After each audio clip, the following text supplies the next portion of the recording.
তো মেরিঞ্জা ভ্যালি এমন একটা ব্যতিক্রমধর্মী জায়গা যেখানে আপনারা দেখতে পাচ্ছেন এখানে মেঘের ভেলাগুলো কিভাবে যাচ্ছে এবং এই জায়গাটা এখনো ওইভাবে কনক্রিট দিয়ে বা ওইভাবে কৃত্রিমভাবে সাজানো হয়নি।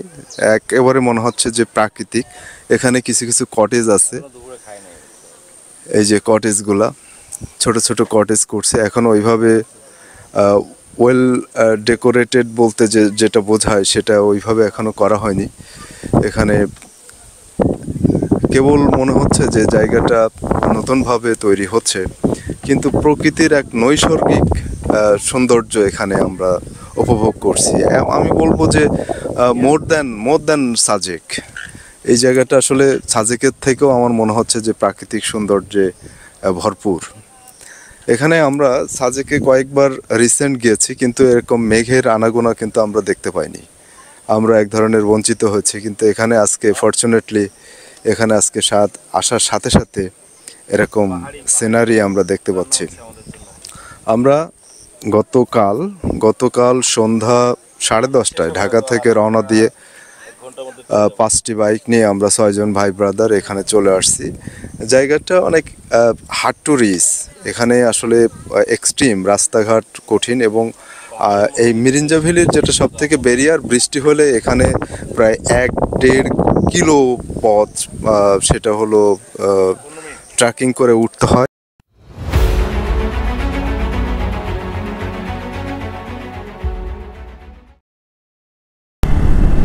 সময় যখন 5:38 তখন আমরা চলে আসছি বায়েজিদ লিংক রোডে। সূর্য ওঠার আগেই আমরা চলে আসছি। পাহাড়গুলো এখান থেকে উকি দিচ্ছে, দেখছেন? দেখেন, হোয়াট এ ভিউ! অস্থির অস্থির অস্থির ভিউ। পাহাড় দর্শন এখান থেকে শুরু হয়ে গেছে। এগুলো কিন্তু ল্যান্ডস্লাইড হওয়ার পসিবিলিটি এখানে অনেক বেশি, একেবারে খাড়া এগুলো।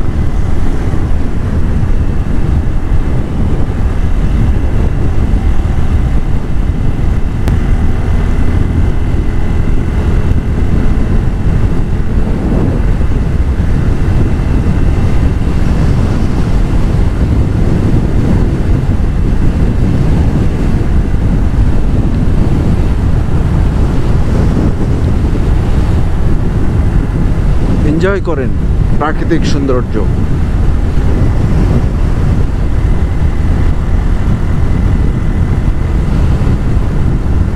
রাস্তাটা কিন্তু একটু অস্থির লেভেলের।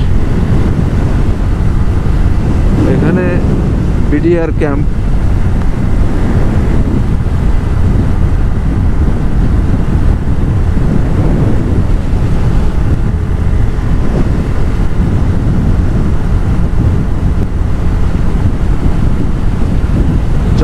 ভিউ। সর্বোচ্চ গতি 40। আমরা কতই যাচ্ছি?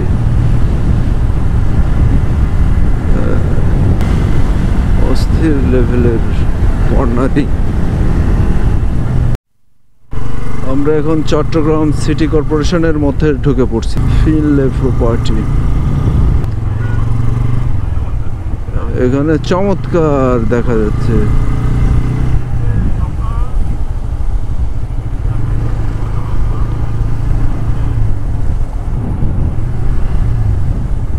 সূর্য এখনো ওঠেনি, 6:13 বাজে। আমরা চলে আসছি চট্টগ্রাম সিটি কর্পোরেশনের মধ্যে, অলরেডি ঢুকে গেছি।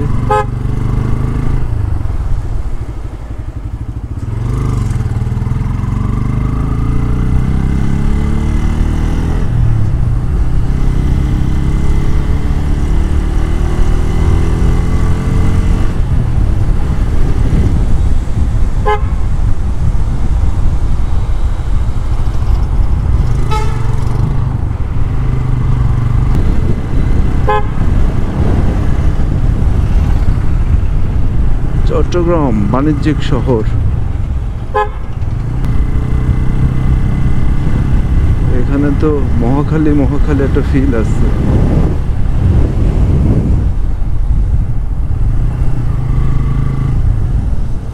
এটা আমাদের রিদওয়ানুর রহমানের রেস্টুরেন্ট।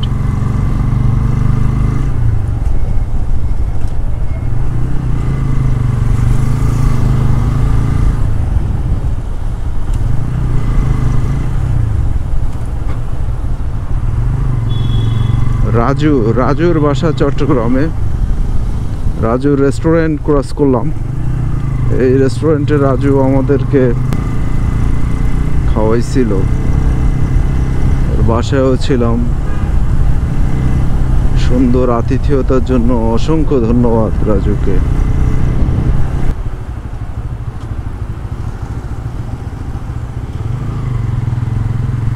ও শেরে মহীশূর টিপু সুলতান।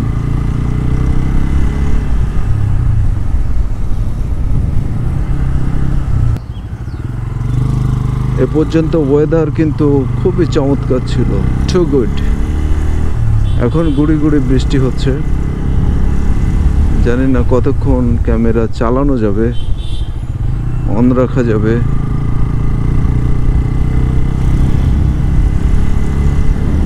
চট্টগ্রাম শহরের মধ্যে ঢুকে পড়ছি।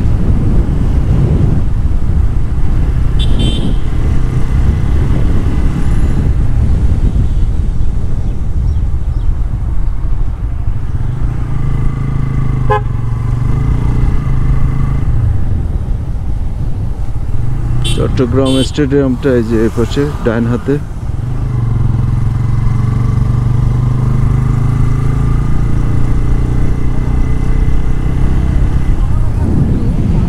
চট্টগ্রাম স্টেডিয়াম।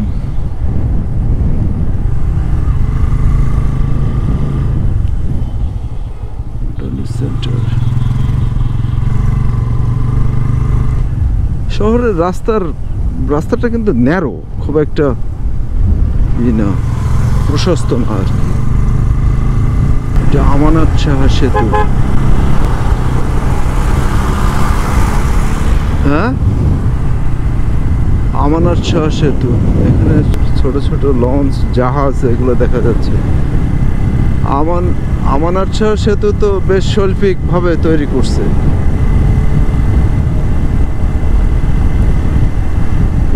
হ্যাঁ,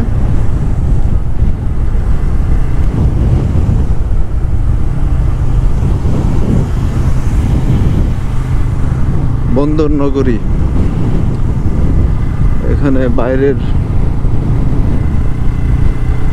বাইরের পণ্য এখানে আনা নেওয়া করে, তাই না? বৃষ্টি শুরু হয়ে গেছে। ক্যামেরা কতক্ষণ চালু রাখা যাবে জানি না। আমরা চলে আসছি এখন চট্টগ্রামে আল আকসা কিচেনে। আল আকসা কিচেন, এখানে আমরা সকালের নাস্তাটা করব।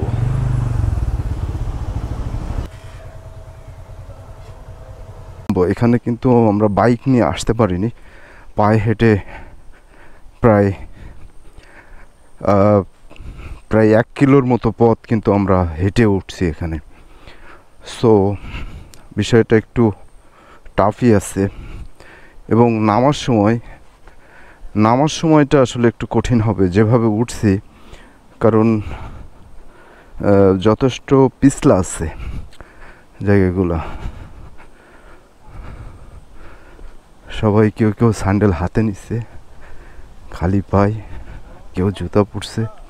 ওয়াশরুমের জন্য এই যে এখানে আসতে হবে। বৃষ্টি থাকলে তো একটু কঠিন, এবং সবার জন্য এরকম কমন বাথরুম বা ওয়াশরুম সেইটা ইউজ করাটা মানে সহজগম্য না আর কি। সিরিয়াল থাকে, সেগুলো একটা সমস্যা। এগুলো মেনে নিতে হবে। এরকম জায়গায় আপনি যদি প্রকৃতিকে উপভোগ করতে চান, এরকম একটা নিরিবিলি জায়গায় কিছু কিছু বিষয় আপনাকে অবশ্যই কনসিডার করতে হবে। সব কিছু আপনার এক্সপেকটেশন অনুযায়ী হবে না, সেটার সাথে আপনাকে খাপ খাইয়ে নিতে হবে। এটাই বাস্তবতা। দেখেন অনেক উঁচু, ক্যামেরায় বোঝা যাচ্ছে না, ক্যামেরায় মনে হবে সমতল, কিন্তু আসলে অনেক উঁচুতে উঠতে হচ্ছে।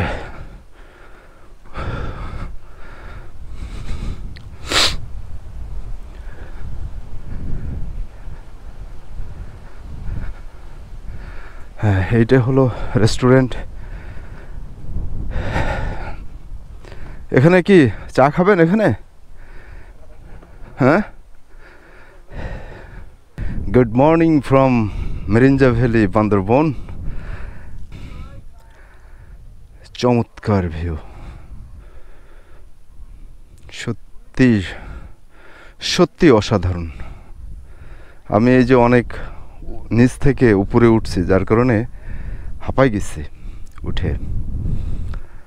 অনেক উঁচু, 1800 ফিট উঁচু সমতল থেকে এটা। তো আমরা এখন বের হয়ে যাচ্ছি।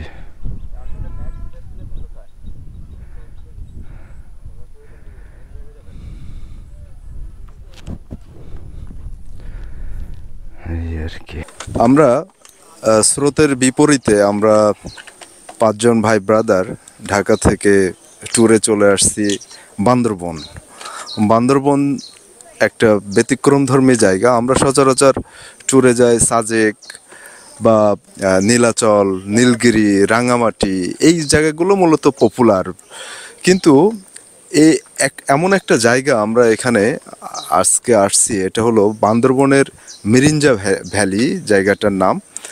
এই জায়গাটা আসলে ওইভাবে এখনও পপুলার হয়ে ওঠেনি, কিন্তু আমরা সাজেকে যেটা দেখি যে ন্যাচারাল প্রকৃতিকে বিভিন্নভাবে কৃত্রিমভাবে ঘরবাড়ি তৈরি করে সেটা একটু অন্যরকম রূপ দেওয়া হয়েছে। কিন্তু মিরিঞ্জা ভ্যালি এমন একটা ব্যতিক্রমধর্মী জায়গা যেখানে আপনারা দেখতে পাচ্ছেন এখানে দেখেন মেঘের ভেলাগুলো কিভাবে যাচ্ছে, এবং এই জায়গাটা এখনও ওইভাবে কনক্রিট দিয়ে বা ওইভাবে কৃত্রিমভাবে সাজানো হয়নি।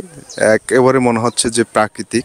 এখানে কিছু কিছু কটেজ আছে, এই যে কটেজগুলা ছোট ছোট কটেজ করছে, এখন ওইভাবে ওয়েল ডেকোরেটেড বলতে যেটা বোঝায় সেটা ওইভাবে এখনো করা হয়নি। এখানে কেবল মনে হচ্ছে যে জায়গাটা নতুনভাবে তৈরি হচ্ছে, কিন্তু প্রকৃতির এক নৈসর্গিক সৌন্দর্য এখানে আমরা উপভোগ করছি। আমি বলবো যে মোর দ্যান সাজেক। এই জায়গাটা আসলে সাজেকের থেকেও আমার মনে হচ্ছে যে প্রাকৃতিক সৌন্দর্যে ভরপুর। এখানে আমরা সাজেকে কয়েকবার রিসেন্ট গিয়েছি, কিন্তু এরকম মেঘের আনাগোনা কিন্তু আমরা দেখতে পাইনি। আমরা এক ধরনের বঞ্চিত হয়েছি, কিন্তু এখানে আজকে ফরচুনেটলি এখানে আজকে আসার সাথে সাথে এরকম সিনারি আমরা দেখতে পাচ্ছি। আমরা গতকাল সন্ধ্যা 10:30টায় ঢাকা থেকে রওনা দিয়ে 5টি বাইক নিয়ে আমরা 6 জন ভাই ব্রাদার এখানে চলে আসছি। জায়গাটা অনেক হার্ড টু রিচ। এখানে আসলে এক্সট্রিম রাস্তাঘাট কঠিন, এবং এই মিরিঞ্জা ভ্যালির যেটা সব থেকে ব্যারিয়ার, বৃষ্টি হলে এখানে প্রায় 1-1.5 কিলো পথ সেটা হলো ট্রেকিং করে উঠতে হয়। সেটা ওঠাটা আসলে খুবই টাফ। তো সেইগুলো যদি আমরা মেনে নিতে পারি, মেনে নিয়ে যদি কষ্ট সহ্য করে যদি এ পর্যন্ত আমরা পৌঁছাইতে পারি, তাহলে আমি শিওর যে একটা চমৎকার সিন, চমৎকার জায়গা আমরা উপভোগ করতে পারবো। তবে এই জায়গার কিছু কিছু লিমিটেশন এখনও আছে। লিমিটেশনগুলো যেমন এখানে যে এটা দেখছেন যে একটা এটাকে বলে হলো জুমঘর। এখানে আমরা 5-6 জন আছি। এখানে কিন্তু আসলে ওইভাবে আলো বাতাস ঢোকার ওরকম ব্যবস্থা নেই, বা বৃষ্টি আসলেও কিন্তু এর মধ্যে পানি ঢুকতে পারে। তারপরে এখানে টয়লেটের যে ব্যবস্থা, ওয়াশরুমের যে সুবিধা, সেটা কিন্তু আসলে ওইভাবে এখনও তৈরি করা হয়নি। তো সেইগুলোর কিছু লিমিটেশন আছে। হয়তো কিছুদিনের মধ্যে এই জায়গাটা বাংলাদেশের একটা পর্যটন কেন্দ্র হিসাবে স্বীকৃতি পাবে, এবং আমি মনে করি যে এই জায়গাটা যদি বাংলাদেশ সরকার সাজেকের মতো যদি প্রায়োরিটি দিয়ে যদি যে নাগরিক সুযোগ সুবিধা, এখানে ভিজিটরদের যে সুযোগ সুবিধা, যেগুলো প্রয়োজন ভিজিটররা আসলে তাদের থাকার ব্যবস্থা, তারপরে আসার ব্যবস্থা, ভেহিকেলগুলো যাতে আসতে পারে সরাসরি এখানে, সেই ব্যবস্থাটা যদি এখানে সরকারিভাবে করা যায় তাহলে আমি মনে করি যে এই বান্দরবনের মিরিঞ্জা ভ্যালি সেটি একটি বাংলাদেশের সম্ভাবনাময় একটি পর্যটন কেন্দ্র, পর্যটন স্থান হতে পারে, এটা আমি ফর শিওর, এটা আমি মনে করি। আপনার অনুভূতি কি বলেন? না, অনুভূতি হচ্ছে যে বান্দরবনে আসলে অনেক আগে আসছেন এখানে নাকি ফর দ্য ফার্স্ট টাইম? বান্দরবনে এর আগে অনেকবার আসছি, তো এই জায়গাটা মিরিঞ্জা ভ্যালি যে জায়গাটার কথাটা মাসুম ভাই বলতেছিল এবং সোশ্যাল মিডিয়াতে আসছে এবং মানুষজন এখানে ট্রাভেল করতেছে, তো এই জায়গাটা আসলে আমি যেটা বলবো সেটা হচ্ছে এতটা জনপ্রিয় ছিল না, বা এই কটেজগুলোও কিন্তু ছিল না। রিসেন্টলি এই কটেজগুলোটা লাস্ট 6 মাস বা 1 বছর খুব সম্ভবত এই কটেজগুলো তৈরি হয়েছে এবং এখানে মানুষজন আসা শুরু করছে। তো সেই জায়গা থেকে আমারও মনে হলো যে না, এখানে একটু আসা উচিত এবং একটা ট্রাভেল করা উচিত। তো আমরা টোটাল 5টা বাইক এবং 6 জন মেম্বার, একজনের পিলিয়ন আছে কামাল ভাইয়ের, তো 6 জন মেম্বার ঢাকা থেকে অলমোস্ট প্রায় এটা 400 কিলোমিটার পাড়ি দিয়ে আমরা আসছি এই বান্দরবনের লামা এবং মিরিঞ্জা ভ্যালি। তো মূলত হচ্ছে যে বান্দরবন কিন্তু অফিসিয়ালি এখনো পর্যন্ত ডিক্লেয়ার দেয় নাই যে বান্দরবন ট্যুরিস্টদের জন্য উন্মুক্ত, কিন্তু আমরা একটু বুদ্ধি খাটাইছি আর কি, যদিও ক্যামেরাতে বলা ঠিক হবে কিনা জানি না। সেটা হচ্ছে বান্দরবনের মেন শহর দিয়ে যদি আমরা আসতাম, নর্মালি আমরা কিন্তু আসি যেটা বান্দরবনের মেন শহর হয়ে প্রথমে হচ্ছে চিম্বুক, তারপরে নীলগিরি নীলাচল, এরপরে আসে থানচি, তারপরে থানচি থেকে তমাতঙ্গি বা ডিম পাহাড় হয়ে আলীকদম, পরে লামা বা মারাতং, এরপরে মিরিঞ্জা ভ্যালি। এটা মূলত লামা উপজেলার মধ্যে পড়ছে খুব সম্ভবত। তো মিরিঞ্জা ভ্যালিতে আমি এর আগে আসি নাই, ফার্স্ট টাইম আসছি। মেন শহর দিয়ে আমরা আসি নাই, স্কিপ করে গেছি, কারণ ওখান থেকে ঢুকতে গেলে যদি সেনাবাহিনী আমাদেরকে বলে যে না বান্দরবন বন্ধ, আপনারা ব্যাগ অ্যান্ড ব্যাগেজ বের হয়ে যান, তো সেই জায়গা থেকে আমাদের কিন্তু ওই বান্দরবন ট্যুরটা আসলে সাকসেসফুল হতো না। আরেকটা মেসেজ হচ্ছে যে আমি যেহেতু বান্দরবন অনেকবার আসছি, রানা ভাই আসছে, কামাল ভাইও আসছে, মাসুম ভাই বান্দরবন খুব সম্ভবত নীলগিরি পর্যন্ত আসছেন, রাইট? 3বার আসছি। 3বার নীলগিরি পর্যন্ত আসছে, কিন্তু উনি কখনো থানচি আসে না, বা ডিম পাহাড়, তমাতঙ্গি, বা এদিকে মারাতং, কুরুকপাতা রোড, হ্যাঁ এদিকে কিন্তু অনেক কিছু আছে। আমার কাছে একটাই কথা, তো ওই জায়গা থেকে আমি মাসুম ভাই এবং ফারহান ভাইকে একটু বান্দরবন দেখাবো বলে মূলত আমরা এদিকে প্ল্যান করছি, এবং আমরা লামা দিয়ে এই জায়গাটা ঘুরছি। হ্যাঁ, লামা অর্থাৎ লোহাগাড়া হয়ে দেন হচ্ছে ওটার নাম কি ছিল যেন ভুলে গেলাম, পটিয়া, দেন হলো লামা দিয়ে আমরা হচ্ছে বান্দরবনে ঢুকছি। এবং এখান থেকে মাত্র একটা চেকপোস্ট আছে। আসলে কি ট্যুরিস্ট না আসলে কিন্তু এখানে বান্দরবনের যারা স্থানীয় আছে, কটেজ মালিক প্লাস যারা খেটে খাওয়া মানুষ, তাদের কিন্তু আসলে ওইভাবে ইনকাম হয় না, তাদের কিন্তু কষ্টে জীবনযাপন করতে হয়। এটা শুধু বান্দরবন না, সাজেকেও সেম অবস্থা। তো ওনারা এই পাশের লোকজনরা চায় যে আমরা মানে ঢুকি, চিটাগংয়ের লোকজন এই পাশ দিয়ে ঢুকে, কক্সবাজারের লোকজন এদিক দিয়ে ঢুকে, তো এদিকে চেকপোস্ট মাত্র 1টা বা 2টা, তো সেই জায়গা থেকে একটু ইজি হয় এদিক দিয়ে ঢোকা। এবং ওনারা কিন্তু সেনাবাহিনীরা কিন্তু খুব হেল্পফুল। এখানে কিন্তু ওনারা আমাদের ন্যাশনালিটি কার্ডের ফটোকপি জমা রাখলো, দেন আমরা এখানে ঢুকছি। আমাদের নেক্সট প্ল্যান থানচির দিকে যাব ডিম পাহাড় হয়ে। এই তো ভালো লাগতেছে অনেক। এখানে একটি ইনফরমেশন শেয়ার করি, এই যে আপনার জুমঘর, এই জুমঘরের পাশাপাশি এখানে কিন্তু টেন্টেও থাকার ব্যবস্থা রয়েছে। আমাদের ইচ্ছা ছিল যে আমরা টেন্টে থাকবো, কিন্তু এই যে বৈরী আবহাওয়ার কারণে আমরা কিন্তু এই জুমঘরে আমরা ছিলাম। তো একটি ইন্টারেস্টিং বিষয় হলো যে এই জুমঘর থেকে আমরা যেখানে অবস্থান করছি, এখান থেকে সোজা হলো আপনার ডিম পাহাড়, একেবারে সোজা নাক বরাবর আমরা যাব আগামীকাল সকালে। আর বায়ে হলো নীলগিরি, এই যে এই অংশে হলো নীলগিরি, আর ডাইনের এই স্টেট এই বরাবর হলো থানচি, সোজা ও যে পাহাড়টা দেখা যাচ্ছে এই ঘরের ঠিক উপর দিয়ে, জানি না ক্যামেরায় দেখা যাচ্ছে কিনা, এটা হলো থানচি। তো সব একই সেম লোকেশনে এতগুলা ট্যুরিং স্পট, অবিশ্বাস্য, চমৎকার, আনবিলিভেবল প্লেস একটা।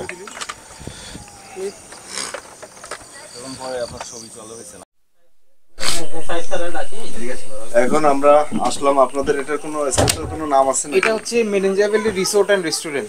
আচ্ছা, সাথে আমাদের এখানকার যিনি রিপ্রেজেন্টেটিভ মিরিঞ্জা ভ্যালির উনি আছেন, দাদার নামটা? আমার নাম যিশু দাস।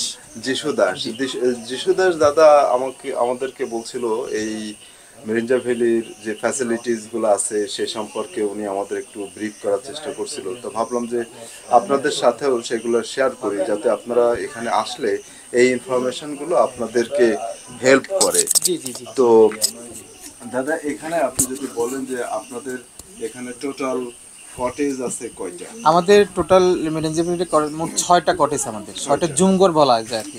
জুমঘর 6টা, হ্যাঁ। আর হচ্ছে জুমঘরের আমাদের এইগুলা হচ্ছে 2000 টাকা হচ্ছে জুমঘর ভাড়া। ওখানে 8 থেকে 10 জন থাকতে পারবেন। আর খাওয়ার হচ্ছে 3 বেলার প্যাকেজ আছে আর কি, 650 টাকা। দুপুরে হচ্ছে সাদা ভাত, ডিম, ডাল, আলু ভর্তা আর হচ্ছে মাংস। আর রাতে হচ্ছে বারবিকিউ পরোটা। সকালে হচ্ছে বিরিয়ানি আর ডিম। এই তিনটা মানে 3 টাইম খাবার দেওয়া আর কি 650 টাকার ভিতরে। ওখানে পার পার্সন একটা করে পানিও পাবেন, 2 লিটার করে পানিও পাবেন। এই আর কি। আর আপনার 6টা জুমঘর আমাদের, হ্যাঁ। আর যদি আপনাদের সবসময় কি এগুলো কি রেন্ট হয়ে যায় নাকি? হ্যাঁ, আমাদের তো অনলাইনে সবকিছু বুকিং হয়ে যায়, মানে এক সপ্তাহ আগে, 1 মাস আগে অনেকে বুকিং করতে হয় আর কি। আমাদের অনলাইনে বুকিংটা বেশি হয়।